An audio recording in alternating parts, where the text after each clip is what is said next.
Sexual harassment did happen a number of times. And yes, I do have my evidence, and I will tender the evidence at the appropriate place.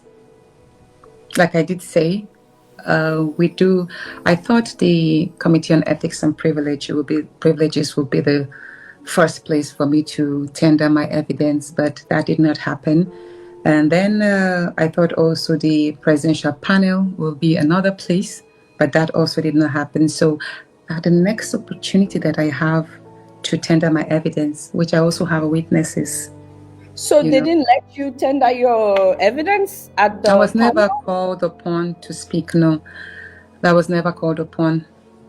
I was never called anywhere. There's never been an inquiry into that where I was called to tender my case. Okay. So we're running out of time. Like I said, I really want to take questions from people, and we have not even gotten to Sandra Duru's drama. But actually, let's go into Sandra Duru's drama. But I just want to say real quick, though, that you do have a number of petitions against the Senate President, against Yaya Bello, against Onwemboyi also, and against Sandra Duru. Has any of your petitions been addressed?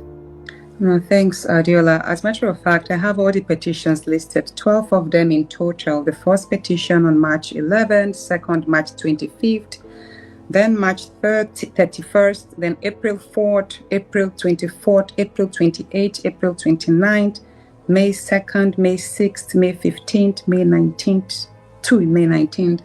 Had several petitions written to all the security agencies. And unfortunately, there's been no investigation. And these petitions are all interwoven from threat to life, withdrawal of my security, assassination attempts. That when Sandra Duru made the live video on the 1st of May, I did write my first petition against her on the 6th of May. I think I did send you a copy. And then after the interview where Frances and Obina spoke up, we then had to make another interview because we could then see that there was a connection with the Senate President. So we now wrote another one against Sandra Duru and the Senate President. That was on the 15th of May. And unfortunately, none of these petitions have been investigated. And but when my lawyers went public with this, with the cause that there is bias in the investigation, in the activities of the police. That was 4 days ago. When my lawyers went public with that, surprisingly, yesterday my lawyer told me that they received a letter of notice of investigation from the Inspector General of Police's monitoring unit. Just yesterday, my lawyer told me. So, and the question I have in mind now is... This was the one against Senator Peter Oyekachi. Yeah, yes. But when they didn't respond, so we went to court. And this was the one against Sandra Duru. Yes, right? This was on the 6th of May. If you see 6th of May, just right after her, where I mentioned that all those things she said, that I called Nigerian gullible and hungry. I offered to pay her 200 million to blackmail Akpabio, that I said I'm there to destroy the Yoruba government. I listed everything, that's all false and they should investigate. Nothing happened on that. What is this one? This was 4th of April. The plot to assassinate me. Yes, I did write this. Before I even went to... I wrote a petition before I even made an appearance on Shewa Kimbaloy's show.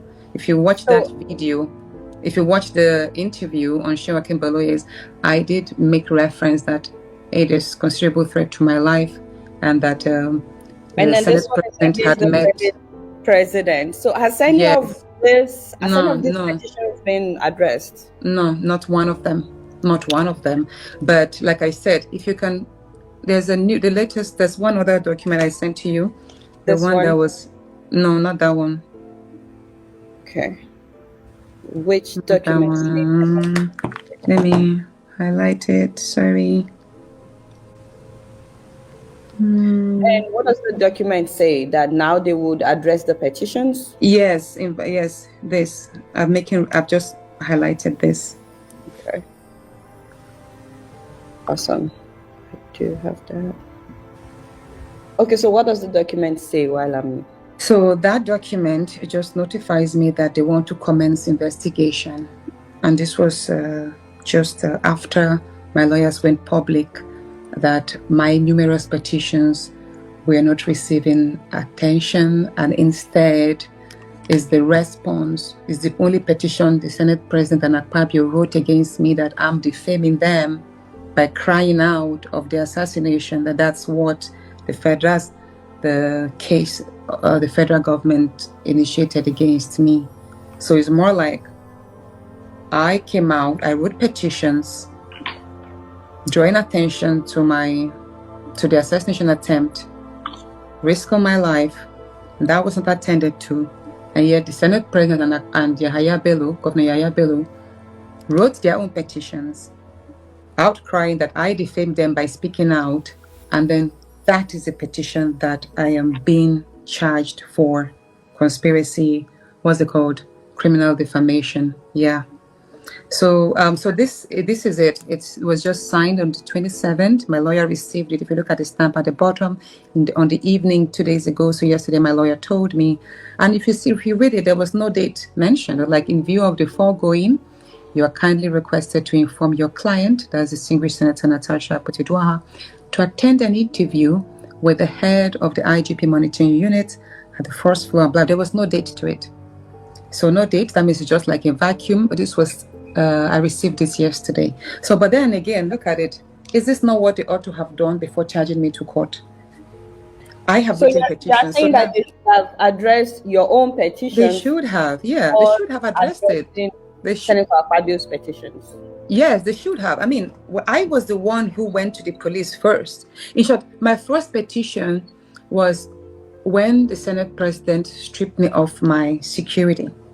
I did complain to the police that, look, I'm in harm's way, considering the fact that I had quite a violent election, and there has never been a time when the governor, Yahaya Bello, has ever given me a chance to breathe. I've always had to sleep with one eye open.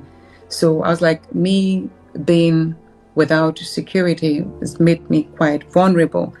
And if you recall, the day I was suspended, the former Senate President, Ahmed Lawal, did raise that concern and pleaded with the Senate President to allow me retain my police officers, but then that was turned down. So I did write to the police. Nothing was done to that. And then there were attacks also to my home in my village, whereby my younger brother traveled home, and they thought I was the one there. So they attacked our home. And that was also on the news.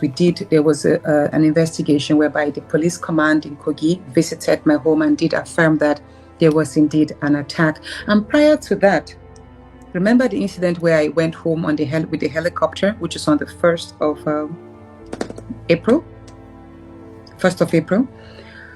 A day to that, which is on the 31st of March, my chief protocol officer in Kogi, Honorable Jude Sule, he was abducted from his home by men in armed uniform, and he was questioned about my movement. He was questioned as to whether I was going to be in Kogi and which route I was going to take, and the man failed to honor them with any response. He was kept for 2 days before dropped at the police station in Okini. It's on record there in Kogi that the man was there. So there were considerable attempts to monitor my movement, track me, hunt me. And like I did mention, there was actually a meeting between Yahaya Bello and Akpabio on the night of the 14th of March, so 2025, where they did plan to assassinate me and to recall me. And when I did call, after that information, I did call a few press houses to tell them that, look, there was going to be a recall and there was also an assassination attempt, but then they asked for written proof before the press could have carried that story. But then there was no written proof, like a statement of a recall. But then suddenly, after 3 days after that, the recall news broke up. So Yeah. Okay. Let's. These are also like strong allegations, but you are defending yourself